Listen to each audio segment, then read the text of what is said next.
परिसर के अंदर और परिसर के बाहर पैदल गश्ती भी निरंतर हो, ताकि किसी प्रकार की जो प्रतिबंधित वस्तु है, जैसे पिछली बारी हुआ था शराब की खाली बोतलें मिली थी, तो इस प्रकार का कोई भी असामाजिक तत्व, कोई भी शरारती तत्व इस प्रकार की शरारत कर नहीं पाए। और इस प्रकार की कोई भी आपको वस्तु मिलती है तो आप लोग उसको जब्त करके सचिवालय थाना को हैंड ओवर करेंगे। बहुत से पॉइंट्स को एडीएम साहब ने और जो पहले के वक्ता हैं आपको बता दिया है, लेकिन बहुत से ऐसे बिंदु हैं जिनके ऊपर आपका ध्यान आकृष्ट करना बहुत ज़्यादा आवश्यक है।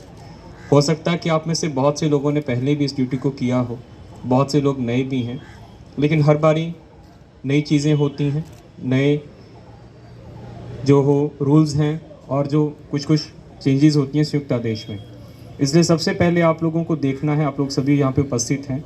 इसके बाद जैसे ही आप लोगों की ब्रीफिंग समाप्त होगी, जहाँ जहाँ पर जिसकी जो प्रतिनियुक्ति है, आप स्वयं वहाँ पर जाएंगे, उस प्रतिनियुक्ति स्थल को देखेंगे, ताकि परसों से आप लोगों को किसी प्रकार की असमंजस की स्थिति ना हो कि हमारा किस गेट पे ड्यूटी है या फिर किस पॉइंट पे ड्यूटी है।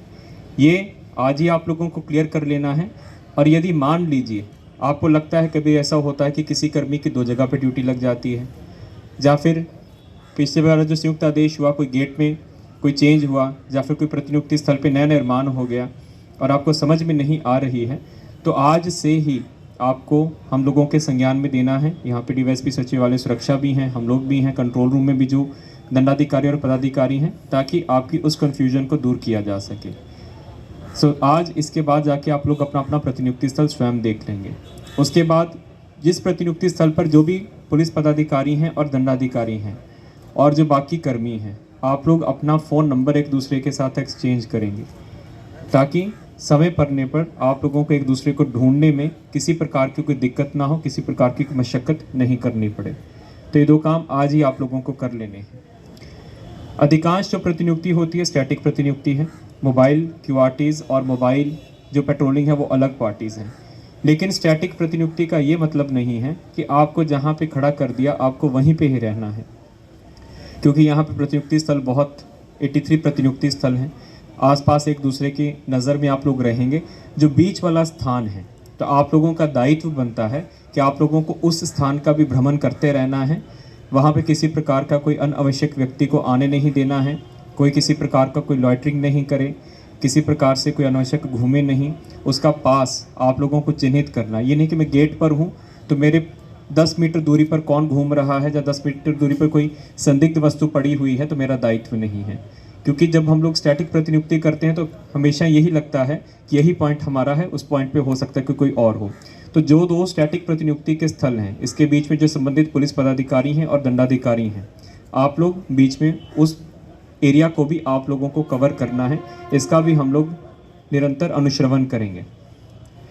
एम साहब ने आपको ब्रीफ किया है, 3 प्रकार के पास हैं।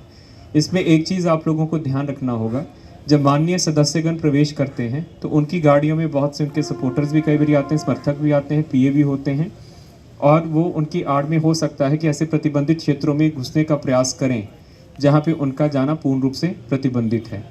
इसलिए वहाँ पर आप लोगों को बहुत ही सतर्क रहना होगा। जिसको प्रवेश की आज्ञा नहीं है, प्रवेश की अनुमति नहीं है, जो प्राधिकृत नहीं है प्रवेश करने के लिए, तो आप लोगों को बिल्कुल सख्ती से उसके प्रवेश को रोकना होगा। उस वक्त हम लोगों को ये नहीं देखना है कि वो किसकी गाड़ी में आया है और वो किसके साथ चल रहा है, क्योंकि विधानसभा सचिवालय के द्वारा सभी को पास दिए गए हैं। तो आपको पास वाला सिस्टम समझ लेना होगा। और पास यदि इसमें किसी प्रकार की कोई भी कन्फ्यूजन है तो जो हम लोगों के विधानसभा सचिवालय के कर्मी हैं, मार्शल्स हैं, आप उनको हैंड ओवर कर दीजिए। वो लोग डिसाइड करेंगे कि किसको अनुमति दी गई है, क्या वो व्यक्ति प्राधिकृत है, अधिकृत है अंदर प्रवेश पाने के लिए कि नहीं। आपको उसके बाद स्वयं डिसाइड नहीं करना है, लेकिन इस बात को लेकर आप लोगों को विशेष रूप से सतर्क रहना है। और शेष कर्मी सुनिश्चित करेंगे कि परिसर के अंदर और परिसर के बाहर पैदल गश्ती भी निरंतर हो, ताकि किसी प्रकार की जो प्रतिबंधित वस्तु है, जैसे पिछली बारी हुआ था शराब की खाली बोतलें मिली थी, तो इस प्रकार का कोई भी असामाजिक तत्व, कोई भी शरारती तत्व इस प्रकार की शरारत कर नहीं पाए। और इस प्रकार की कोई भी आपको वस्तु मिलती है तो आप लोग उसको जब्त करके सचिवालय थाना को हैंड ओवर करेंगे। ये खास करके ज़रूरी हो जाता है संध्या के पश्चात और सूर्यास्त से पहले, क्योंकि उस वक्त जो हो सकता है कोई भी जिसको शरारत मन में सूझ रही हो वो इस प्रकार की शरारत करे। इसलिए इन 2 समय पे आप लोगों को पैदल गश्ती करना है।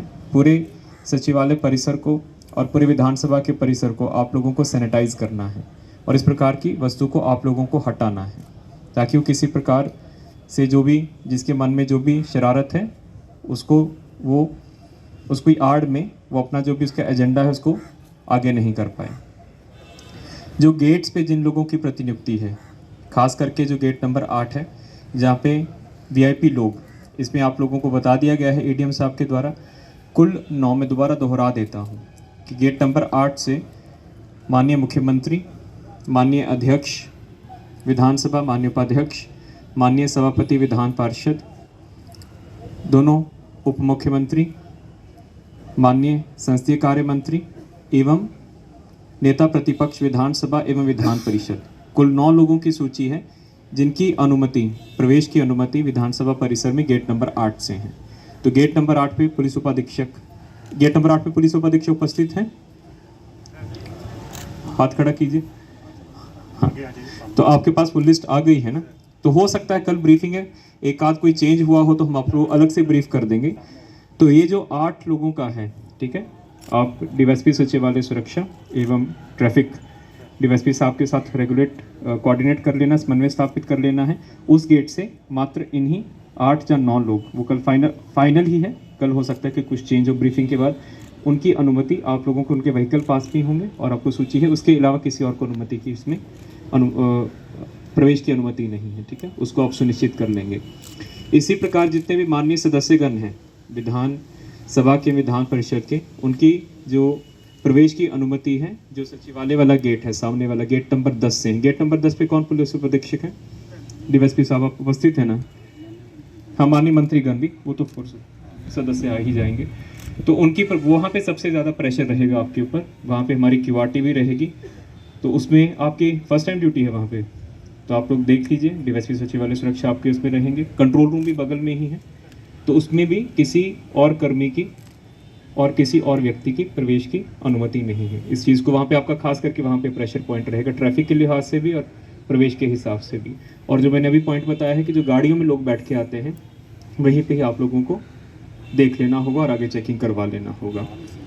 हाँ, और आर्म्स वाला जो है वो आपको नहीं देखना है कि आर्म्स की अनुमति नहीं है, खास करके जो बॉडी गार्ड्स हैं उनको वहीं पे ही आपको रुकवा लेना होगा। उसके बाद जो तीसरा इंपॉर्टेंट गेट्स आ जाते हैं, गेट नंबर 2 है, जिसे कि जो विधानसभा के जो कर्मी हैं वो भी काफ़ी बड़ी संख्या होती है, उनके प्रवेश की अनुमति वहाँ से है। गेट नंबर 4 बंद हो जाएगा, जो पोस्ट ऑफिस वाला गेट है, तो वहाँ पर गेट नंबर 2 पे किन की ड्यूटी है? वहाँ पे भी डीवाईएसपी साहब हैं। गेट नंबर 2 पे, गेट नंबर 2 पे देख लीजिए,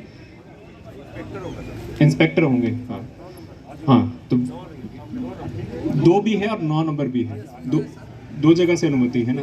गेट नंबर 2 और गेट नंबर 9 पे जिनकी प्रतिनियुक्ति है वो आप लोग आगे आ जाइए, और क्योंकि सभी जितने भी कर्मी हैं उनके पास पास होगा, पास चेकिंग करनी है आप लोगों को और उसके पश्चात ही आपको उनको प्रवेश होने देना है, ठीक है।